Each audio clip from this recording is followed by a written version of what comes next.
ಸಚಿವರಿಗೆ ಪರಿಚಯ ಅನ್ನೋದನ್ನೇ ಬಂಡವಾಳ ಮಾಡಿಕೊಂಡಂತಹ ವಂಚಕನೋರ್ವ ಸಚಿವ ರಾಮಲಿಂಗಾರೆಡ್ಡಿ ಅವರ ಹೆಸರನ್ನ ಬಳಸಿ ಬಾಲಾಜಿ ಎಂಬುವರಿಗೆ ವಂಚಿಸಿದ್ದಾನಂತೆ. ವಂಚನೆ ಪ್ರಕರಣಕ್ಕೆ ಸಂಬಂಧಪಟ್ಟಂತೆ ಕೋರಮಂಗಲ ಠಾಣೆಯಲ್ಲಿ ಕೇಸ್ ಕೂಡ ದಾಖಲಾಗಿದೆ.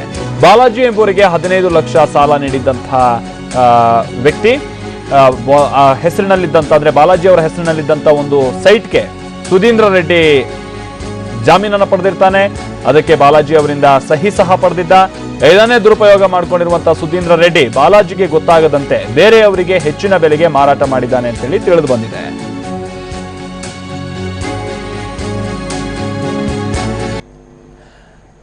ಇಲ್ಲಿ ಸುಧೀಂದ್ರ ರೆಡ್ಡಿ ಅನ್ನುವಂತಹ ವ್ಯಕ್ತಿ ಬಾಲಾಜಿ ಅನ್ನುವಂತಹ ವ್ಯಕ್ತಿಗೆ ಸುಮಾರು 15 ಲಕ್ಷ ರೂಪಾಯಿಯಷ್ಟು ಹಣವನ್ನ ನೀಡಿರ್ತಾರೆ.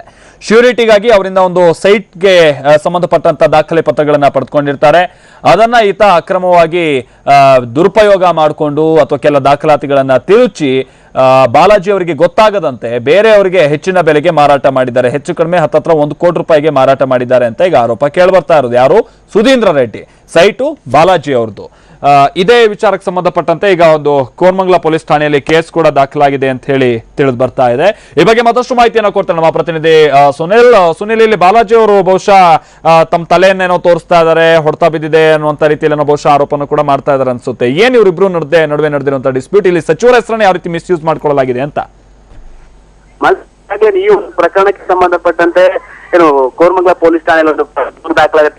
2 ತಿಂಗಳ ಹಿಂದೆ ಚಲಪತಿ ಅನ್ನೋರೇನು ಕಳೆದ 1 ವರ್ಷದ ಹಿಂದೆ ಸುಧೀಂದ್ರ ರೆಡ್ಡಿ ಅನ್ನೋರ ಜೊತೆ ಒಂದು ಸುಮಾರು 15 ಲಕ್ಷಕ್ಕೂ ಹೆಚ್ಚು ಒಂದು ಬಡ್ಡಿ ಸಾಲ ಪಡೆದಿರ್ತಾರೆ. ಆ ನಂತರದಲ್ಲಿ ಆತ ಏನು ರಿಜಿಸ್ಟ್ರೇಷನ್ ಸಂದರ್ಭದಲ್ಲಿ ಏನು ಶ್ಯೂರಿಟಿಗೆ ಸೈನ್ ಹಾಕೋ ಬದಲು ಅದರ ಡಾಕ್ಯುಮೆಂಟ್ಸ್ ಏನಿರುತ್ತೆ ಸೈಟ್ ಡಾಕ್ಯುಮೆಂಟ್ಸ್ ಇಂದ ಅದಕ್ಕೆ ಸೈನ್ ಹಾಕೋದು ಸೇಲ್ಸ್ ಅಗ್ರಿಮೆಂಟ್ ಸೈನ್ ಹಾಕೊಂತಾನೆ.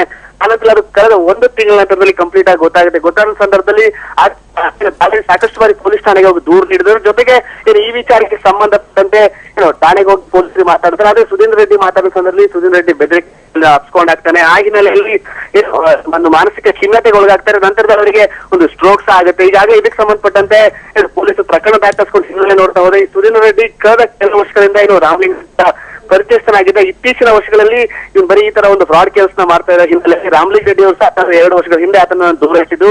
ಆದ್ರೆ ಅವರ ಒಂದು ಹೆಸರು ಒಂದು ಸಚಿವರ ಹೆಸರನ್ನ ಬಳಸ್ಕೊಂಡಂತ ಈತ ಎಲ್ಲರಿಗೂ ಒಂದು ಫ್ರಾಡ್ ಮಾಡ್ಲಿಕ್ಕೆ ಮುಂದಾಗ್ತದೆ. ಅದರಲ್ಲೂ ಏನಾದ್ರು ಜಮೀನು ವಿಷಯದಲ್ಲಿ ಸೈಟ್ಗಳ ವಿಷಯದಲ್ಲಿ ಖರೀದಿಯ ವಿಚಾರವಾಗಿ ಈ ತರ ಫ್ರಾಡ್ ಮಾಡ್ಲಿಕ್ಕೆ ಮುಂದಾಗಿ ಈಗಾಗಲೇ ಪೊಲೀಸರು ಈಗಾಗಲೇ ಪ್ರಕರಣ ದಾಖಲಿಸಿಕೊಂಡು ತನಿಖೆ ನಡೆಸ್ತಿರೋದು. ಮತ್ತೆ ಇದರಿಂದ ಸಾಕಷ್ಟು 1 ವರ್ಷದಿಂದ ಚಲಪತಿ ಬಾಲಾಜಿ ಈಗಾಗಲೇ ಯಾವುದೇ ರೀತಿಯಾದ ಒಂದು ಪ್ರತಿಕ್ರಿಯೆ ಸಹ ನೀಡ್ತಿಲ್ಲ. ಮತ್ತೆ ಹಾಸಿಗೆ ನೀಡಿದ ಈಗಾಗಲೇ ಕಂಗಾಲಾಗಿರುವಂತದ್ದು. ಇದಕ್ಕೆ ಸಂಬಂಧಪಟ್ಟಂತೆ ಈಗಾಗಲೇ ರಾಮಲಿಂಗ ರೆಡ್ಡಿ ಅವರು ಖುದ್ದಾಗಿ ಒಂದು ಪ್ರತಿಕ್ರಿಯೆ ನೀಡ್ತಾರೆ. ಈ ವಿಚಾರವಾಗಿ ಆತ ಕಳೆದ ಕೆಲ ವರ್ಷದಲ್ಲಿ ಆಗಿದ್ದ. ಇತ್ತೀಚಿನ 2-3 ವರ್ಷದಲ್ಲಿ ಆತ ನಾನೇ ದೂರ ಇಟ್ಟಿದ್ದೆ, ಯಾಕಂದ್ರೆ ಈತ ಫ್ರಾಡ್ ಕೆಲಸ ಮಾಡ್ತಾ ಇದ್ದಾನೆ ಗೊತ್ತಾಗಿತ್ತು ಅಂತ ಹೇಳಿ ಈಗಾಗಲೇ ಅದಕ್ಕೆ ಸಂಬಂಧಪಟ್ಟಂತೆ ಪೊಲೀಸರು ಪ್ರಕರಣ ದಾಖಲಿಸಿಕೊಂಡು ಸುಧೀಂದ್ರ ಅವನ ಮನೆ ಸರ್ಚ್ ಮಾಡಿ ಈಗಾಗಲೇ ತನಿಖೆ ನಡೆಸಿರುವಂತ ಮಾತಾಡಿ. ಓಕೆ, ಧನ್ಯವಾದ ಸುನಿಲ್.